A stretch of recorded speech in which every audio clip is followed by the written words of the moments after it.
Assalamualaikum warahmatullahi wabarakatuh. Salam Om Swastiastu, Namo Buddhaya, Salam Kebajikan. Selamat malam. Izin memperkenalkan diri, nama saya Yanto, peserta laksana CPNS Basarnas Badan Nasional Pencarian dan Pertolongan tahun 2025. Saya dari unit Kantor Pencarian dan Pertolongan kelas B Pangkal Pinang, Jabatan Peranata Pencarian dan Pertolongan Pemula, Angkatan 8 Kelompok 3. Pada kesempatan kali ini saya ingin menyampaikan beberapa pengalaman tentang pembelajaran substansi dan proses pembelajaran harian secara sinkronus dan asinkronus yang sesuai dengan agenda 1 dan saya dapatkan di website MUC. Pembelajaran pada agenda 1 ini membahas tentang wawasan kebangsaan, nilai-nilai bela negara, isu kontemporer, dan kesiapsiagaan bela negara secara sinkronus dan asinkronus. Sebelumnya, saya ingin menjelaskan apa itu sinkronus. Sinkronus adalah sebuah metode komunikasi atau proses yang terjadi secara bersamaan atau real time. Dalam konteks pembelajaran, sinkronus menunjuk pada interaksi langsung antara guru dan siswa pada waktu yang sama, contohnya melalui video conference. Perbedaan dengan asinkronus adalah yang tidak terjadi pada waktu yang sama, contohnya email atau forum diskusi di mana pendapat dapat berinteraksi pada waktu yang berbeda-beda.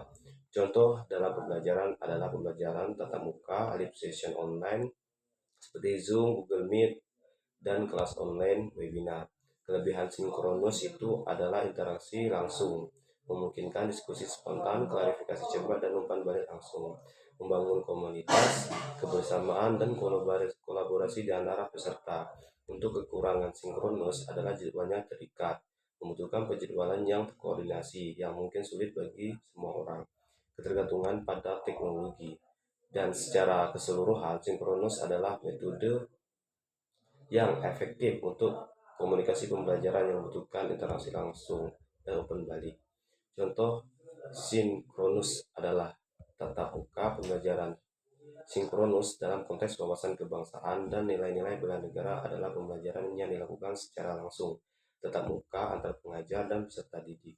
Dalam pembelajaran ini, peserta didik dapat berinteraksi langsung dengan pengajar dan sesama peserta didik, sehingga tercipta suasana belajar yang lebih dinamis dan interaktif.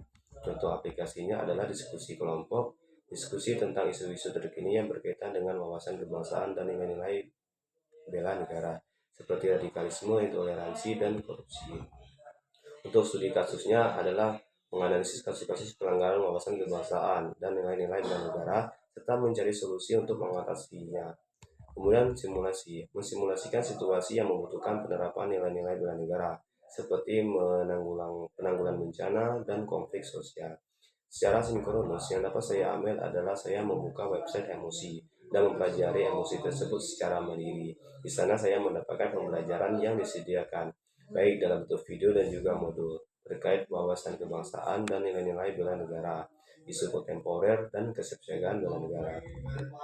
Dari semua materi tersebut dapat saya pelajari tentang bagaimana sikap, tekad, dan perilaku warga negara terhadap bangsa Indonesia, serta mengamalkan nilai-nilai yang terkandung dalam Pancasila, Bhinneka Tunggal Ika, dan Undang-Undang Dasar 1945. Wawasan kebangsaan menjadi landasan penting bagi penerapan nilai-nilai bela negara. Pemahaman yang kuat tentang wawasan kebangsaan akan mendorong warga negara untuk lebih mencintai tanah air, sadar akan kewajibannya sebagai warga negara, dan rela berkorban demi kepentingan bangsa dan negara.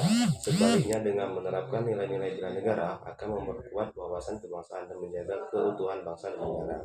Dari materi ini, saya juga belajar tentang bagaimana sikap dan tindakan seorang PNS terhadap isu-isu kontemporer, di mana seorang PNS harus berpikir kritis terhadap isu-isu yang sedang terjadi dan menanggapinya dengan respon positif terhadap adanya berita. Sebelum berpendapat, ada baiknya kita mencari solusi.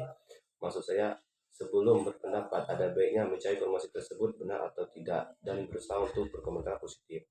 Dan juga sikap seorang PNS dalam kesiapsiagaan bela negara, yaitu tentang bagaimana memahami konsep, disertai latihan dan aktivitas baik fisik maupun mental untuk mencapai tujuan dan cita-cita kemerdekaan.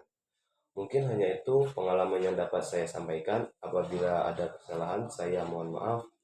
Assalamualaikum warahmatullahi wabarakatuh. Afik Nam Jagat Samagram. We are family. Terima kasih.